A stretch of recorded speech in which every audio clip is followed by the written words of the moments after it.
दूर हो गया। इसके बाद बाहर इसके छोटे छोटे बच्चे खेल रहे थे। उन्हीं से जाकर इसने पूछा कि बालकों, एक बात बताओ कि तुम्हारे पिताजी तुम्हारे पेट के पालन पोषण के लिए, तुम्हारे खर्चों को पूरा करने के लिए जो भी कार्य करते हैं, क्या आप उन पाप कर्मों में शामिल हो? तो इसके बच्चे कहते हैं कि सत्यानाशी, एक बात बता, तेने हम पैदा क्यों करे?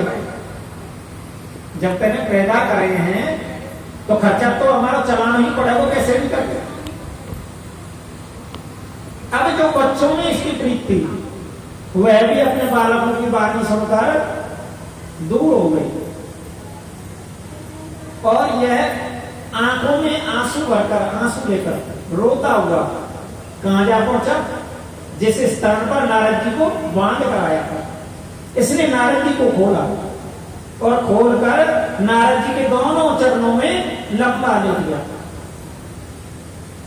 और लंबा लेकर बोला कि गुरुदेव, आपने मेरी आंखें खोल दी। मैं तो जो पाप कर्म कर रहा था ऐसे ही किए जा रहा था, और जिनके लिए कर रहा था उन्हें से कोई लेना देना ही नहीं है। तो आखिर में ये पाप कर्म किसके लिए कर रहा था? मेरा पेट कितना सा है, अकेला। और आगे कहता है कि भगवान मेरे ऊपर कृपा करो, मैं इतना पाप कर्म कर चुका हूं कि मेरी सदगति नहीं हो सकती। अब आप ही कोई सरल उपाय बताओ जिससे मेरी सदगति हो जाए। मेरी जो मति है, बुद्धि है, वह इतनी बिगड़ चुकी है कि मुझे कोई मंत्र भी याद नहीं होगा। क्योंकि नारद जी कह रहे हैं ओम नमो भगवते वासुदेवाय, तो वो कह रहा है कि मुझे मंत्र याद ही नहीं होगा, मैं मंत्र भी याद नहीं कर सकता। मुझे तो प्रभु कोई सरल रास्ता बताओ जो इस पाप कर्म से मैं उत्तीर्ण हो जाऊं और इस भाव से पार हो जाऊं और प्रभु के चरणों में मेरी प्रीति लग जाए। ऐसा कोई सरल रास्ता बताओ, क्योंकि मैं कोई भी लंबा चौड़ा नाम याद नहीं रख पाऊंगा। तो नारद जी कहते हैं कि आप जिस कार्य के लिए यहां पर आए थे वही करिए। एक बड़ा श्रेष्ठ व पावन नाम है 2 अक्षर का, जिसे बोलते हैं राम। आप सभी बोलिए जय जय जय जय। खाली राम अधूरो हो गया, बीजेपी वाले बन जाओगे, खाली राम जपोगे। जय जय जय जय, हाँ, जय जय सिया राम। कभी भी सिग्नल मत किया करो मैया, क्योंकि कहते हैं जय जय सिया राम। क्योंकि बगैर शक्ति के, अगर शक्ति ना हो तो सिद्धि, सिद्ध में से शक्ति हटा दो तो क्या बचेगा? सब बचेगा, ले चल रह जाएगी। जैसे ही शरीर के अंदर से शक्ति निकल जाती है, शरीर कहां बचता है? मिट्टी हो जाता है। तो इसलिए जब तक आप शक्ति का नाम साथ नहीं लोगे तो वह नाम अधूरा है। जैसे अगर कृष्ण को जपना तो पहले क्या जपेंगे हम? राधे कृष्णा या राधे श्याम। वैसे ही राम को जपना तो कैसे जपेंगे? सीता राम या सिया राम। हमेशा इसी तरह से जपेंगे। कहते हैं जब सृष्टि की उत्पत्ति हुई थी ना, सृष्टि की जब उत्पत्ति हुई थी तो शिव जो महापुराण है उसमें दिखा आता है कि भगवान शिव ने अपने ही रूप से 3 देवों का निर्माण किया। अपने ही 3 देवों का निर्माण कर दिया। विष्णु, ब्रह्मा, वह कौन होते? स्वयं, जिन्हें हम कैलाशपति कहते हैं, भोलेनाथ। अब इनकी रचना तो हो गई दिया हो, लेकिन इनमें शरीरों में कोई हरकत नहीं है। पता है क्यों हरकत नहीं है? क्योंकि अभी भी एक चीज समझो, पंखा तो लगा हुआ है छत के ऊपर, ये जो साउंड चल रहा है ये भी लगा हुआ है, लेकिन बिजली बंद हो जाए तो, अगर बिजली के कनेक्शन बंद कर दिए जाए तो पंखा भी बंद हो जाएगा, और जो मेरी वाणी दूर तक पहुंच रही है वह वाणी भी बंद हो जाएगी। वही कार्य हमारे शरीर में शक्ति का है। तो भोलेनाथ ने जब तीन देवों की रचना करी, तीनों में कोई गति नहीं है, तो इन्होंने क्या किया, इनके साथ तीन देवियों की रचना करी अपनी ही आदि शक्ति से, जिसे हम माता भवानी बोल रहे, जगदम्बा बोल रहे, जो भी बोल रहे, लेकिन आदि शक्ति उन्हें बोलेंगे हम वैसे। तो आदि शक्ति, अपनी ही आदि शक्ति ने तीन देवियां और बनाई, ब्रह्मा जी, लक्ष्मी जी और पार्वती। तब जो इस शरीर है ना, इनमें हलचल शुरू हुई, ब्रह्मा विष्णु महेश। तो इसलिए कभी भी हम नाम जपें तो अधूरा नाम ना जपें, पूर्ण जपें। ओम, ओम लगाते हैं ना, ओम, ज्यादातर मंत्रों में ओम लगता आ गया ना, ओम नमः शिवाय, ओम नमो भगवते वासुदेवाय, ओम मातृशरण कमलाय नमः, ओम इष्ट देवताय नमः, ओम कुल देवताय नमः, ज्यादातर चीजों में ओम लगाते हैं।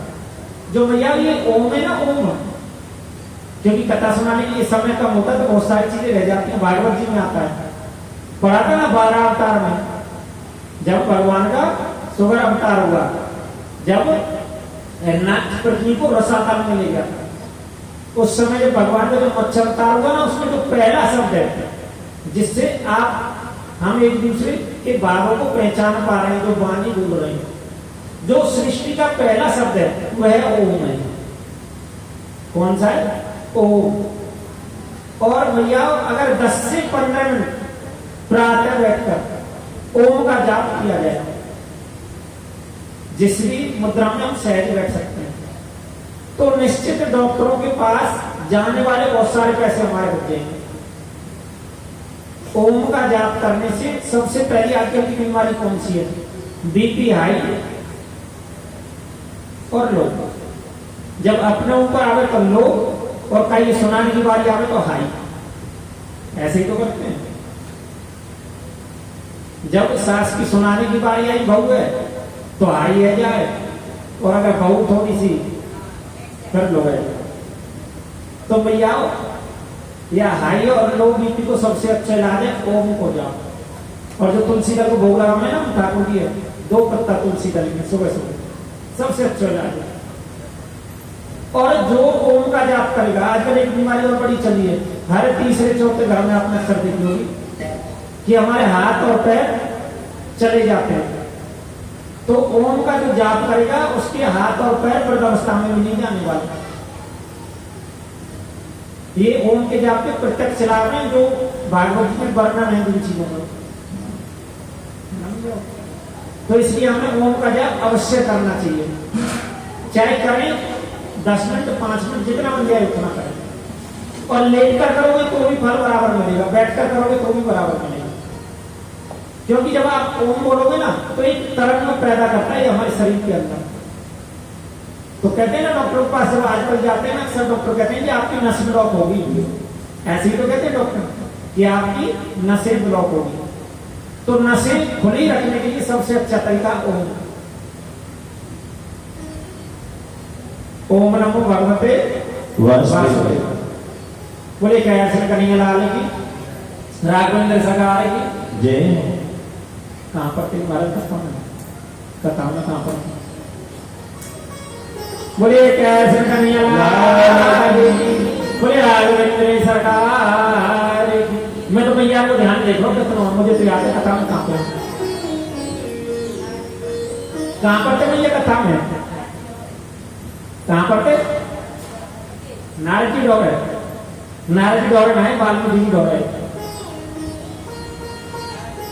और आगमन भी बिल्कुल नजदीक नजदीक ही है, कोई का लग से।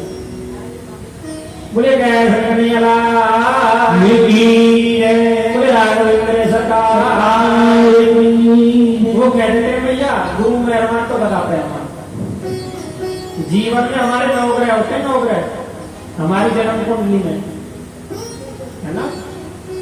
ब्राह्मण देव तो छुड़वा में ना, ओम सोमवाय मंगलाय बुधाय में, गुरुवाय शुक्रवाय और शनिचराय रावे के। अगर सबरे भी ग्रह आपके बिगड़ जाए, शनि देव भी बिगड़ जाए हैं, बुद्ध देव भी बिगड़ जाए बुद्धि के कारण, चंद्रमा भी बिगड़ जाते जो ऐश्वर्य प्रदान करें। केवल एक ग्रह भी अगर आपका सही हो ना, केवल एक ग्रह 9 ग्रह में से कौन सा? गुरुदेव, जिसे हम बोलते हैं बृहस्पति, अगर वो भी हमारे सही हो तो समझ लो आपको कोई कुछ ना बना सके। बलि की कथा सुनी थी ना आपने भागवत में? बलि ने त्रिलोकी को राजे पालियो किस लिए? क्योंकि गुरु मेहरबान तो गदा पाए। सारे तीरथ धाम आपके चरणों में, मैं गुरुदेव प्रणाम आपके चरणों में।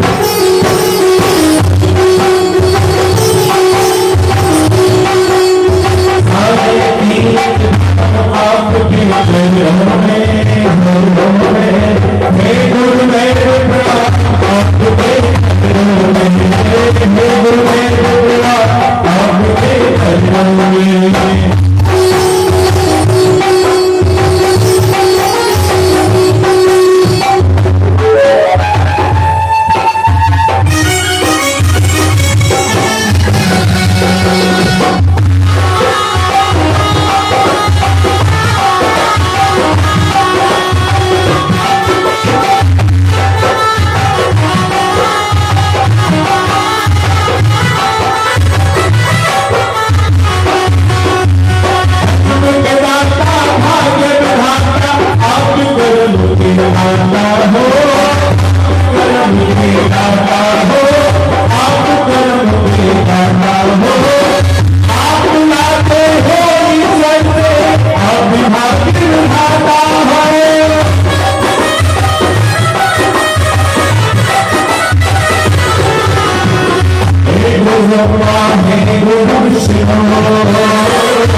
बोले गुरुदेव भगवान की।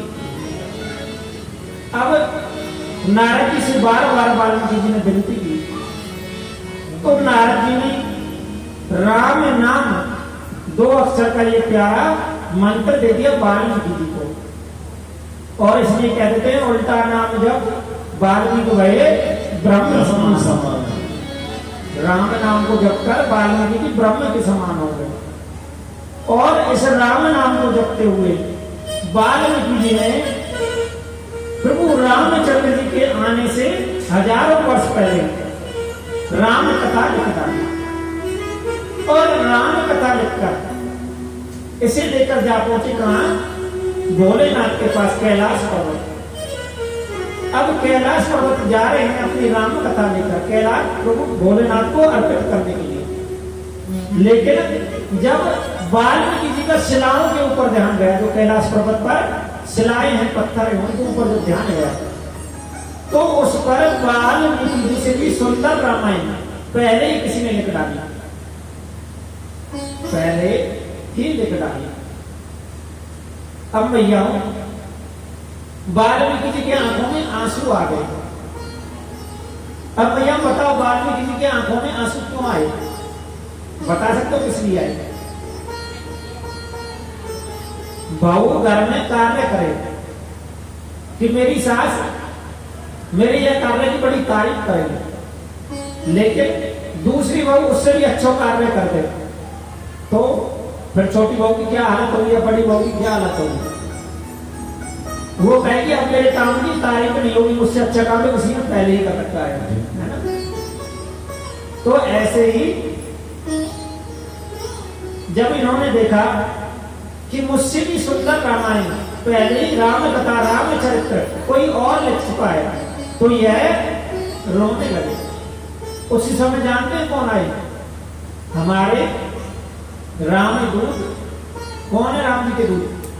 हनुमान जी वापस आए। और हनुमान जी बोले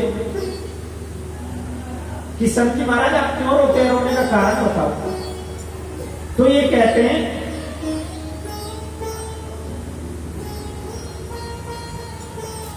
कि मैंने राम कथा लिखी और राम कथा लिखते हुए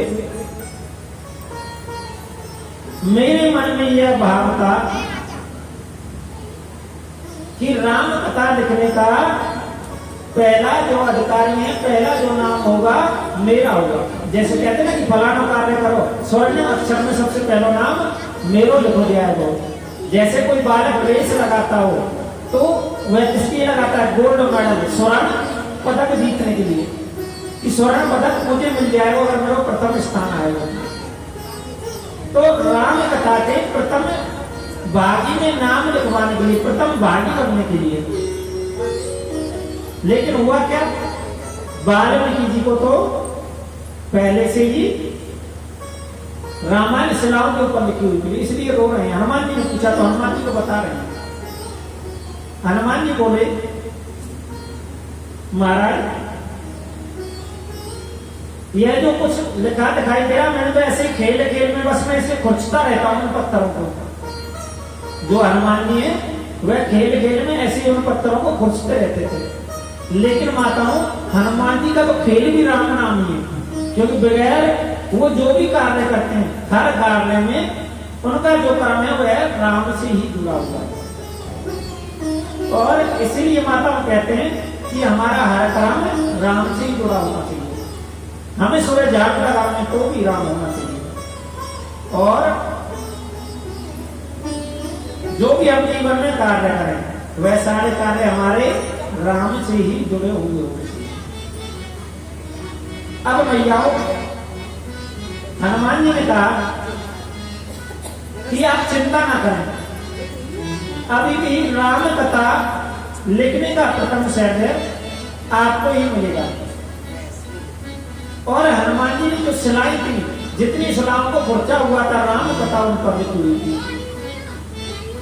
वह सारी शिलाएं समुद्र में फेंकाए।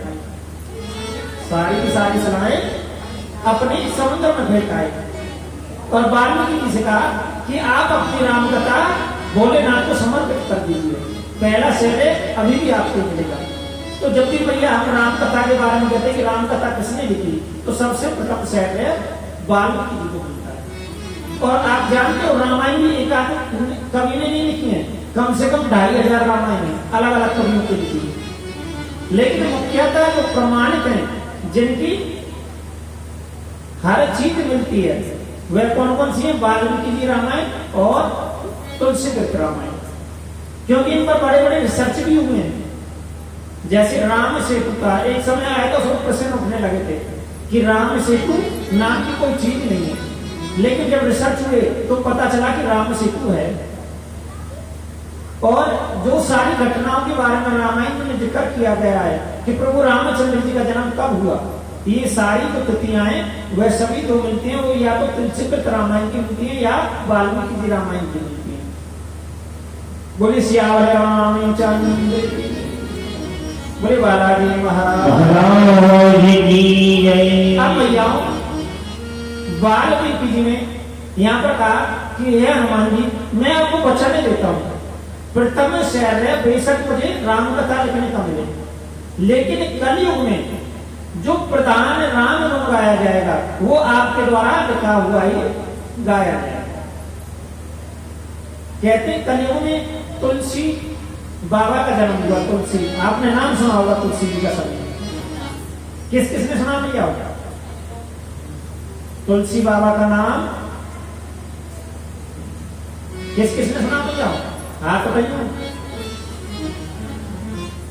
जो कलयुग में हम रामायण सुनते हैं ना, रामायण, वैसा भी तुलसी बाबा की लिखी हुई है। कहते हैं भैया, जो तुलसी बाबा है ना, जब वो पैदा हुए तो इनके मुख में 32 दांत पूर्ण थे इनके मुख में, और यह ब्राह्मण कुल में हुए। जब ये पैदा हुए तो पैदा होकर इनके माँ बाप चल बसे। अब तो इनके मुंह में पूरी 32 आई थी, इसलिए इन्हें सभी कहते थे अवसुगनी, कि ये अवसुगनी है। जो जिसके ऊपर इनकी परछाई पड़े उसका भाग्य भी दुर्भाग्य में बदल जाएगा, ऐसा तुलसी बाबा के लिए कहा जाता था। और बचपन में ही इनके माता पिता चल बसे, तो कहते हैं इन्हें किसी और परिवार ने पाला। जिस परिवार में ये गए उस परिवार में भी, जो उस परिवार के मालिक के दोनों मियां बीवी, उनकी मृत्यु हो गई। अंत में एक साधु जी महाराज अपने साथ में ले गए, लेकिन दुर्भाग्य ने यहां पर भी इनका पीछा नहीं छोड़ा। जो साधु जी महाराज ने लेकर गए उनकी भी मृत्यु हो गई। कुछ इसी तरह तुलसी बाबा धीरे धीरे बड़े होते रहे। कहते हैं एक समय तो तुलसी बाबा के सामने ऐसा भी आया था कि कम से कम 15 दिन तक इन्हें भूखा रहना पड़ा था। परिस्थितियां ऐसी हो गई कि अब प्राण निकले, और जब प्राण निकले तो उसी स्थान से एक विद्वान संत अपने साथ ले गए। बोली सियावर रामचंद्र की, और उन्होंने इनकी शिक्षा दीक्षा पूर्ण करवाई। किसकी? तुलसी बाबा की। बाद में इनकी शादी हो गई, और शादी में फंसने के बाद यह इतने मगन हो गए अपने गृहस्थ जीवन में, क्योंकि इन्होंने परिवार देखा ही नहीं था। क्योंकि पैदा हुई तो माँ बाप चल बसे, और जिसने पाला वह भी चल बसे। संत जी महाराज ने पाला वह भी चल बसे, तो परिवार में उन्होंने देखा ही नहीं था। शादी हुई, जब इनकी शादी हुई तो इनकी जो लगन है वह अपनी पत्नी में ज्यादा लग गई। पूजा पाठ सब भूल गए, बस पत्नी में ही लगन लग गई।